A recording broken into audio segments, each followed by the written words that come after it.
Chapter wise ही MCQ का discussion करेंगे, जिससे ना केवल उस चैप्टर का जो बेसिक चीज़ें है वो भी एक रिवीजन हो जाएगा, बल्कि एक उस चैप्टर संबंधित कैसे क्वेश्चन पूछा जाता है ये भी हम लोग को एक समझ में आएगा। तो चलिए पहला क्वेश्चन हम लोग देखते हैं। और आज का इस वीडियो का जो टॉपिक है वो फंडामेंटल राइट से संबंधित है। तो पहला क्वेश्चन है, मौलिक अधिकार में किस चीज़ की बात नहीं की गई है। तो नीचे दिए गए 4 ऑप्शन है, इसमें से कौन सी चीज़ है या कौन सी बात है जो मौलिक अधिकार में नहीं की गई है। पहले आप इसको वीडियो को रोक लीजिए, फिर अपना आंसर दीजिए, फिर डिस्कशन पे देखते हैं। बाद में हमें बताना है कि आपका कितना सही हुआ है। देखते हैं, मौलिक अधिकार में किस चीज़ की बात नहीं की गई है। हड़ताल करने की आज़ादी, विचार व्यक्त करने की आज़ादी, धरना देने की आज़ादी, शांतिपूर्ण प्रदर्शन करने की आज़ादी। तो देखिए, शांतिपूर्ण करने की आज़ादी तो है, हमारे धरना प्रदर्शन करने का भी अधिकार है, विचार व्यक्त करने का भी हमारे पास आज़ादी है, लेकिन हड़ताल करने की आज़ादी हमारे पास नहीं है, क्योंकि हड़ताल जो है वो एक तालाबंदी टाइप से होता है। तो उससे क्या होता है कि जो प्रोडक्शन क्या होता है, स्थगित हो जाता है। तो बहुत सारे उसमें जो जनहित में उसमें कुछ नुकसान की संभावनाएं बनी रहती है। इसलिए हमारे संविधान ने हड़ताल करने की आज़ादी को मौलिक अधिकार में नहीं रखा गया। उसके बदले आप धरना दे सकते हैं, एक साइड आराम से शांतिपूर्ण तरीके से प्रदर्शन कर सकते हैं, बैठ सकते हैं, विचार व्यक्त रख सकते हैं, लेकिन हड़ताल करने का अधिकार हमारे संविधान में मौलिक अधिकार के रूप में नहीं दिया गया है। तो इसलिए इसका सही आंसर क्या होगा, ए होगा। ठीक, नेक्स्ट,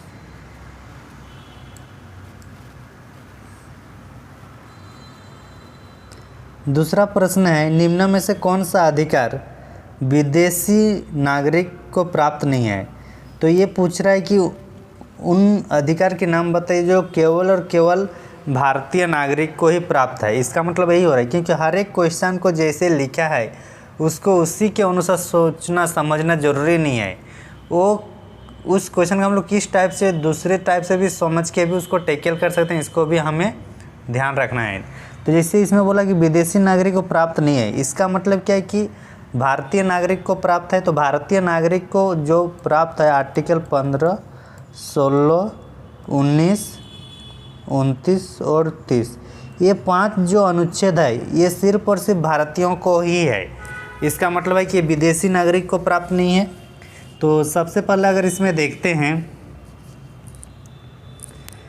विधि के समक्ष समानता, विधि के समक्ष समानता ये हम लोग कौन सा में है, 14 में। प्राण एवं दैहिक स्वतंत्रता ये आर्टिकल 21 में है, और अभिव्यक्ति की स्वतंत्रता 19 में है। देखिए 19 यहाँ पे है, तो 19 क्या है, सिर्फ और सिर्फ केवल ओनली इंडियन सिटीजनशिप को ही ये है। तो इस तरीके से इसका आंसर क्या होगा, सी। आप लोग समझ पा रहे होंगे। नेक्स्ट, बंदी प्रत्यक्षीकरण जारी करने का अधिकार किसके पास है। बंदी प्रत्यक्षीकरण अगर इसको एक बार समझा जाए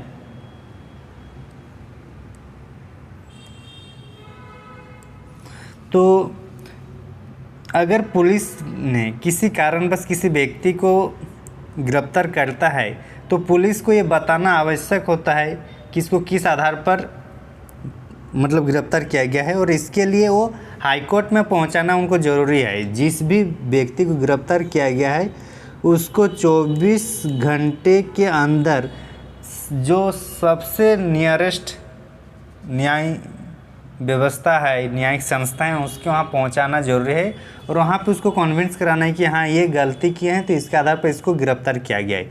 ये पहला काम है और इसी को बंदी प्रत्यक्षीकरण कहा जाता है। तो ये जो है, अच्छा ये जो 24, ये हाई कोर्ट और सुप्रीम कोर्ट दोनों के पास आए अधिकार, ये हम लोग मतलब इसके दोनों के पास अधिकार है, मतलब इसका आंसर क्या हो जाएगा, राइट आंसर सी हो जाएगा। राइट आंसर क्या हो जाएगा, सी हो जाएगा। इसमें अब थोड़ा हम लोग डिस्कशन करते हैं कि जो बंदी प्रत्यक्षीकरण या किसी भी रिट्स जारी करने की जो अधिकार है हाई कोर्ट को है आर्टिकल 32 के तहत, सॉरी, हाई कोर्ट को है आर्टिकल 226 के तहत, और सुप्रीम कोर्ट को है आर्टिकल 32 के तहत। इस सुप्रीम कोर्ट 32 के तहत और हाई कोर्ट 226 के तहत रिट जारी कर सकते हैं। रिट टोटल भारत में 5 है, और उसमें से जो बंदी प्रत्यक्षीकरण का हम लोग यहाँ चर्चा किए हैं। इसके अलावा भी अगर हम लोग 4 और रिट की बात किया जाए तो परमादेश एक है। परमादेश का इंग्लिश में नाम है हम लोग का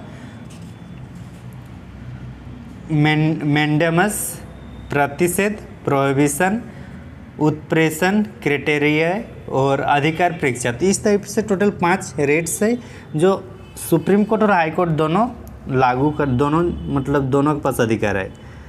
मौलिक अधिकार को कौन संशोधन कर सकते हैं?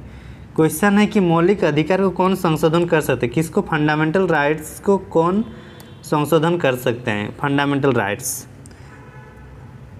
राष्ट्रपति, संसद, लोकसभा और सर्वोच्च न्यायालय। देखिए लोकसभा कोई अकेले कुछ नहीं कर सकता, क्योंकि लोकसभा अगर करेगा तो यहाँ अगर मंत्री परिषद रहता तो अलग बात है, तो लोकसभा का कुछ है ही नहीं अकेला।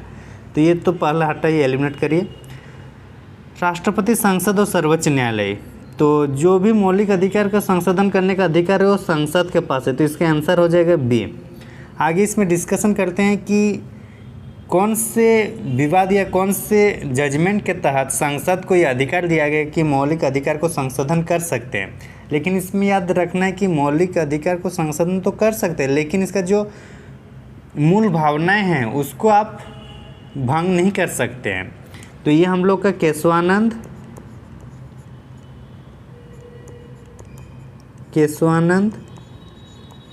भारती वर्सेस केरला स्टेट 1973 की में जो केशवानंद भारती वर्सेस केरल राज्य के बीच जो विवाद हुआ उसके तहत सुप्रीम कोर्ट ने कहा कि संसद मौलिक अधिकार को संशोधन कर सकते हैं बशर्ते उनकी मूल भावनाओं को ठेस न पहुंचाते हुए। तो इस तरीके से संशोधन कौन कर सकता है? संसद। और संविधान का संरक्षक, भारतीय संविधान का संरक्षक किसे माना जाता है? भारतीय संविधान का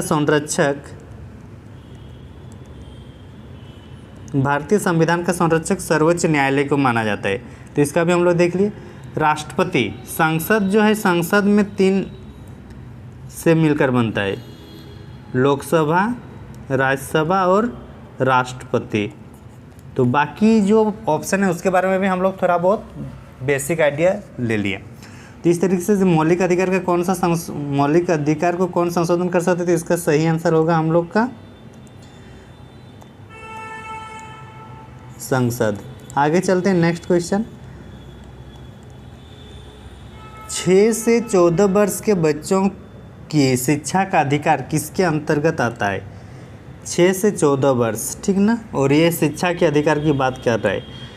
तो 6 से 14 वर्ष की जो शिक्षा का अधिकार, ऑप्शन में आप लोग इसको पर आंसर दे दीजिए, उसके बाद मैं बता रहा हूँ। राज्य के नीति निर्देशक तत्वों के पास है मौलिक अधिकार, सांविधिक अधिकार या सभी के पास है। तो इसका सबसे जो सही आंसर है वो हम लोग का मौलिक अधिकार के पास है, कि मौलिक अधिकार है कि आपका बच्चा अगर 6 से 14 वर्ष है तो उसको पढ़ाना अनिवार्य है, ये मौलिक अधिकार है।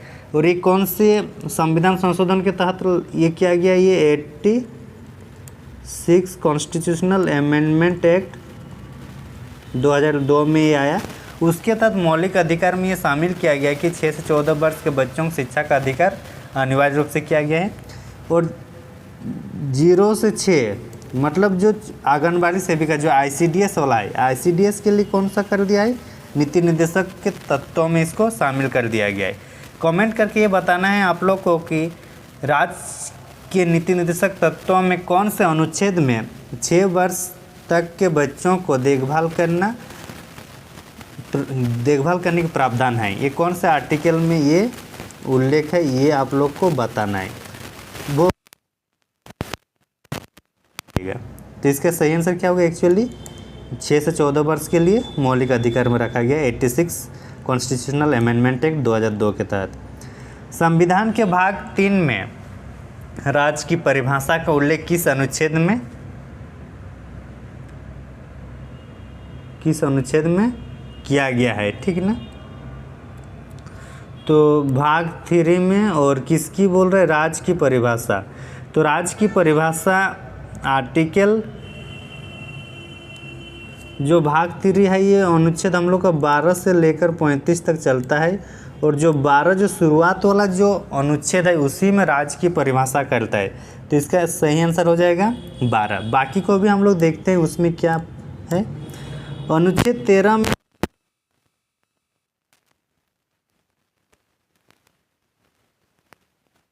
ये कर रहा है, असंगत हो रहा है, तो उसको निरस्त किया जाएगा। ये किस में बोल रहा है, अनुच्छेद 13 में। अनुच्छेद 11 में संसद के पास ये अधिकार है कि वो नियम बनाकर नागरिकता के प्रावधान को बना सकते हैं, नागरिकता के प्रावधान के लिए नियम बना सकते हैं संसद। ये अनुच्छेद 11 में है, ठीक है। इसका सही आंसर अगर हम लोग देखिए तो क्या होगा, राज्य की परिभाषा भाग 3 में अनुच्छेद 12 में है। बाकी ऑप्शन भी हम लोग देख लिए। नेक्स्ट क्वेश्चन है कि कौन सा अनुच्छेद जीवन और व्यक्तिगत स्वतंत्रता का संरक्षण करता है। कौन सा अनुच्छेद जीवन और व्यक्तिगत स्वतंत्रता का संरक्षण करता है, जीवन और व्यक्तिगत स्वतंत्रता का संरक्षण करता है।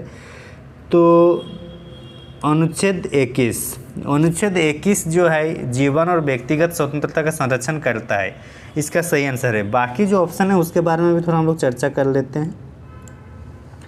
अनुच्छेद 19 है जो आपका अभिव्यक्त करने के अधिकार इसमें दिया गया है, अभिव्यक्ति का अधिकार। 20 में जो है अनुच्छेद जो 20 में है ये स्वतंत्रता से संबंधित अधिकार है, और इसके तहत ये प्रावधान किया गया है कि अपराधों के लिए दोषसिद्धि के संबंध में संरक्षण, अपराधों के लिए क्रिमिनल से संबंधित है। और इसमें ये किया गया है, जैसे कि बोला जाता है ना मूवी में कि एक आदमी को मारो या 10 आदमी को मारो, सज़ा तो फांसी ही है। तो उसी टाइप से जो ये दोहरा जो सज़ा है वो नहीं मिलेगा, ये इसी के तहत है, अनुच्छेद 20 के। और ये सिर्फ और सिर्फ न्यायिक दंड के संदर्भ में होता है। बाकी अगर विभागीय और प्रशासनिक दंड में दोहरा सज़ा मिलता है, इसी के तहत अनुच्छेद 20 के ही तहत ये प्रावधान है कि अगर आप किसी टाइम, अगर मान के चलो अभी आप कुछ गलत कृत्य कर रहे हैं और इस टाइम अगर आपका नियम या कानून में अगर इसको गलत नहीं माना, तो इसके नहीं माना, लेकिन बाद में अगर इसको कानून बनता है आगे जाकर कि ये गलत कृत्य है, तो उस समय अभी जो गलत किया उसका उनको दंड नहीं मिलेगा। इसको अगर लैंग्वेज की बात किया जाए पॉलिटी में, तो इसको बोला जाए भूतलक्षी दंडिक विधियों से संरक्षण प्राप्त है। तो इस तरीके से इसमें है 20 में। अनुच्छेद 22 की बात किया जाए तो अपने ही विरुद्ध, अनुच्छेद 22 में है कि जो भी दोष सिद्ध होगा उसके बारे में इसको संरक्षण प्राप्त होता है। कुछ दशाओं में गिरफ्तारी या निरोध से संरक्षण इसमें मिलता है अनुच्छेद 22 के तहत। ये सब बाकी ऑप्शन का भी हम लोग चर्चा कर लें। नेक्स्ट प्रश्न है, भारतीय संविधान के अनुसार अनुच्छेद 15 के तहत राज्य केवल किन आधारों पर भेदभाव नहीं करेगा। तो राज्य जो किस आधार पर भेदभाव नहीं करेगा ये इसमें है, क्वेश्चन ये पूछ रहा है। तो देखते हैं, मूल धर्म, मूल जाति, निवास, ये कंप्लीट नहीं है, ठीक। धर्म लिंग ये भी कंप्लीट नहीं है, तो ये दोनों गलत हो जाएगा। धर्म, मूलवंश, जाति, लिंग, जन्म स्थान, निवास स्थान। देखिए जन्म स्थान और निवास स्थान है, तो जन्म स्थान के आधार पर तो नहीं कर सकते, लेकिन निवास स्थान के आधार पर करता है, तो ये भी गलत हो जाएगा। तो डायरेक्ट इसका आंसर क्या हो जाएगा, डी आंसर हो जाएगा। कोई भी जो भेदभाव किया सकता है राज्य के द्वारा, तो उसमें मूल धर्म, मूलवंश, जाति, लिंग और जन्म स्थान के आधार पर आप भेदभाव नहीं कर सकते। निवास स्थान के आधार पर आप कर सकते हैं, जैसे कोई झारखंड के व्यक्ति है और कोई बिहार के व्यक्ति है, जिनके पास बिहार के डोमिसाइल है तो झारखंड की स्थानीय नीति के तहत उसको आप कुछ रोक लगा सकते हैं, ये इसका मतलब प्रावधान है। आगे चलते हैं। आपातकाल के दौरान मौलिक अधिकारों को निलंबन कौन कर सकता है? तो आपातकालों के दौरान जो मौलिक अधिकारों का निलंबन जो करता है ये हमारे प्रेसिडेंट करते हैं। लेकिन अगर बोला प्रतिबंध जो परमानेंट है ये संसद करता है, ठीक है ना, दोनों में अलग है, दोनों समझना बहुत ज़रूरी है। अगर क्वेश्चन पूछा कि मौलिक अधिकारों का निलंबन कौन करता है तो राष्ट्रपति, लेकिन वो अगर पूछ देता है कि प्रतिबंध कौन कर लेता है तो फिर होगा संसद। आगे चलते हैं। कौन सा कथन असत्य है? कल ही हम लोग बात किए थे कि ऐसे जो शब्द है पहले उसको अपने अनुसार समझिए। असत्य है मतलब गलत है, तो पहले यहाँ लिख लीजिए, गलत है मतलब क्रॉस, तो इसको पहले दिमाग में रखिए। अब इसके ऑप्शन में चलते हैं। मौलिक अधिकार का प्रस्ताव सबसे पहले नागपुर अधिवेशन में लाया गया था, आप लोग बताइए तो लाया गया था कि नहीं नागपुर अधिवेशन में। दूसरा बोल रहा है कि मौलिक अधिकार भारतीय संविधान में अमेरिकी संविधान से लिया गया है। विचार करिए आप लोग। मौलिक अधिकार नकारात्मक है। मौलिक अधिकार अपरिवर्तनीय नहीं है। देखिए यहाँ शब्दों में ट्विस्ट है, इसको पहले आप तोड़िए। अपरिवर्तनीय नहीं है तो और नहीं को हटाइए, तो क्या हो रहा है? मौलिक अधिकार परिवर्तनीय है। अब आगे इसको देखते हैं क्या कौन सा सही है और कौन सा गलत है। तो मौलिक अधिकार सच में परिवर्तनीय है कि अगर हमारे पास हमारे अधिकार नहीं है तो हम लोग हाई कोर्ट या सुप्रीम कोर्ट जा सकते हैं। हाई कोर्ट जा सकते हैं आर्टिकल 226 के तहत और सुप्रीम कोर्ट जा सकते हैं आर्टिकल 32 के तहत। तो इसका मतलब है कि हम लोग कोर्ट जा सकते, तो ये सही है ऑप्शन है। मौलिक अधिकार नकारात्मक है। नकारात्मक और सकारात्मक इन संदर्भ में यहाँ देखा जाना चाहिए कि जहाँ लिमिटेशन है कि आप जैसे कि कुछ भी आप किसी को बोल रहे हैं, बोलने का अधिकार है, लेकिन एक लिमिट तक ही बोलने का अधिकार है, मतलब एक लिमिट दिया गया है, तो इसी को नकारात्मक कहा जाता है। जहाँ पे लिमिट है वही नकारात्मक है, तो ये भी क्या है? सही है। मौलिक अधिकार भारतीय संविधान अमेरिकी संविधान से ली गई, ये भी सही है। अगर 3 सही है तो जाहिर सी बात है चौथा गलत है। तो नागपुर अधिवेशन वाला जो है ये संविधान मौलिक अधिकार का प्रस्ताव सबसे पहले नागपुर अधिवेशन, ये गलत है। और इसमें क्या बोल रहे हैं, किसको टिक मानना है? जो गलत है। तो इसका एक्चुअली में आंसर क्या हो जाएगा हम लोग का? ये हो जाएगा। अगर ये नागपुर अधिवेशन में नहीं किया गया है तो कौन सा अधिवेशन में ये प्रस्ताव लाया गया था? कल वाले वीडियो अगर आप देखे होंगे तो इसका आंसर आपको पता चल गया। कौन सा अधिवेशन था वो? कराची अधिवेशन। कराची अधिवेशन 1931 वल्लभ भाई पटेल इसका अध्यक्ष थे। और ये जो मौलिक अधिकार का प्रस्ताव लाया गया था कराची अधिवेशन में, इसका प्रस्ताव जो मतलब जो क्या बोलते जो ड्राफ्ट तैयार किया गया था जवाहरलाल नेहरू ने तैयार किए थे। आगे चलते हैं। राष्ट्रीय आपातकाल के दौरान 2 अधिकारों को छोड़कर बाकी सभी अधिकार निलंबित किया जा सकता है।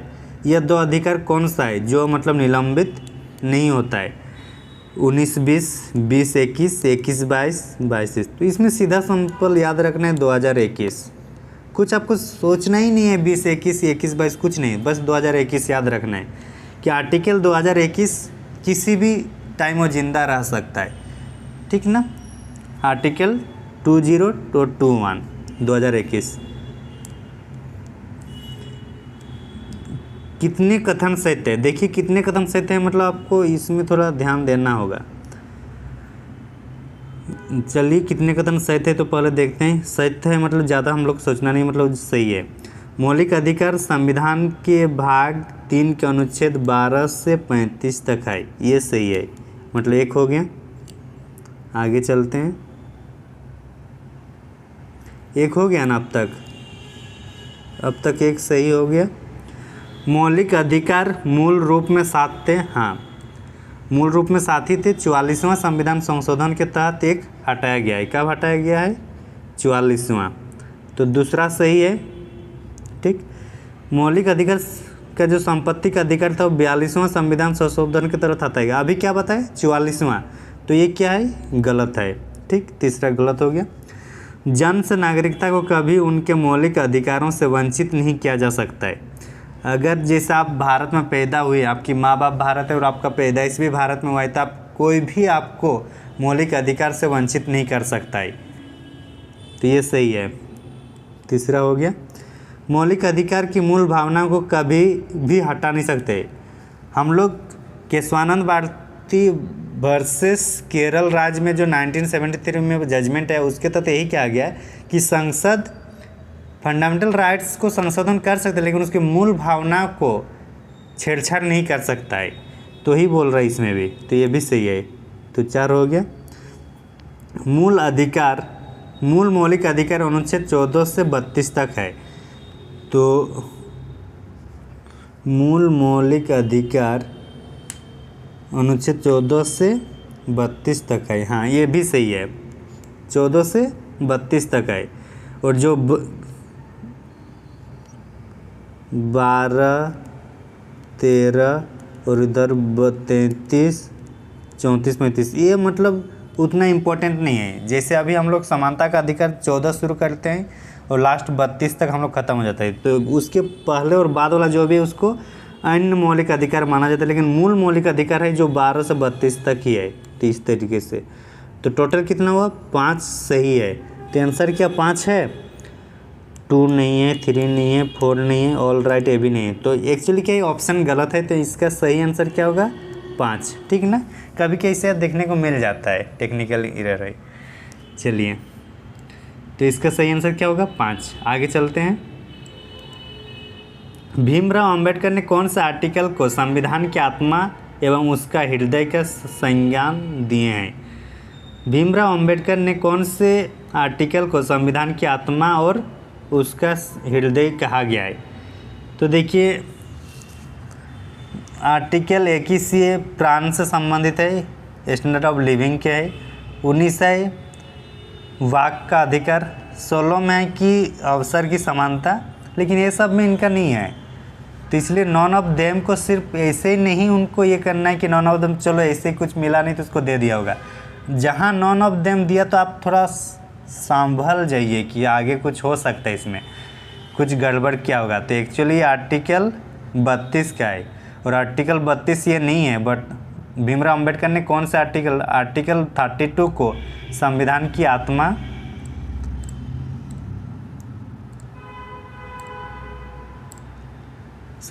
आत्मा और उसका हृदय क्या, किसको, आर्टिकल 32 को। ये ऑप्शन में नहीं, तो इसका आंसर क्या हो जाएगा, डी हो जाएगा। ठीक ना, समझ में आ गया।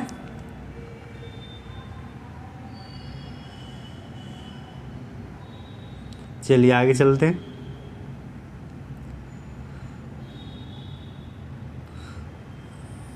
प्रश्न है कि निम्नलिखित में से कौन कथन सही है? कौन सा सही है? एक में है संविधान के भाग 13 को संविधान का मैग्ना कार्टा कहा जाता है, सही है, आप सबको जानते हैं। मौलिक अधिकार राज्य के खिलाफ व्यक्ति की आज़ादी को सुनिश्चित करता है, पता नहीं, मतलब ये दोनों गलत है, ये तो नहीं होगा। और दोनों सही है, ये जानने के लिए हमें बी के बारे में जानना ज़रूरी है। ठीक ना, तो अगर देखिए जैसे कि इसको समझना ज़रूरी है एग्जाम्पल के साथ। अगर आपका कुछ अधिकार हनन हो रहा है, आपको पढ़ने नहीं दिया जा रहा है, आपको सोने नहीं दिया जा रहा है, तो आप क्या करते हैं, उसके विरुद्ध केस करते हैं कि नहीं करते हैं? तो जो केस करने का अधिकार का इसका मतलब ये है कि हम लोग राज्य के खिलाफ अपनी आज़ादी को सुनिश्चित करने का प्रावधान करते हैं मौलिक अधिकार के द्वारा। तो इसलिए इसका आंसर भी बी भी सही है, ए भी सही है। तो इसका सही आंसर क्या होगा, दोनों सही है। समझ में आ गया। नेक्स्ट प्रश्न, निम्नलिखित में से कौन सा सही मिलान है? ये नेक्स्ट भी है और ये आज के वीडियो का आखिरी क्वेश्चन भी है। कौन सा सही मिलान है? ठीक ना, धर्म की स्वतंत्रता का अधिकार, संस्कृत और शिक्षा संबंधी अधिकार, शासन के विरुद्ध अधिकार और स्वतंत्रता का अधिकार। तो देखिए, धर्म की स्वतंत्रता का अधिकार जो है 25, तो ये सही है, लेकिन ये 28 तक जाएगा, तो ये गलत हो गया। संस्कृति और शिक्षा संबंधी अधिकार ये 28 से 30, ये 28 से नहीं है, ये 29, 30 दो ही अनुच्छेद में है, तो ये भी गलत हो गया। शासन के विरुद्ध अधिकार, तो ये जो है हम लोग का 23-24 है, आर्टिकल 23 और 24, तो ये भी गलत होगा। जब तीनों गलत है तो लास्ट वाला ऑटोमेटिकली हो जो बचा है वो सही होगा। तो इस तरीके से इसका आंसर डी हो जाएगा। तो आप लोग कमेंट करके ज़रूर बताइएगा कि सेशन कैसा रहा, और जो जो क्वेश्चन में जो बोलें कि इसके आंसर देना है उसको ज़रूर कमेंट करके बताइएगा। और आपको लग रहा है कि ये क्वेश्चन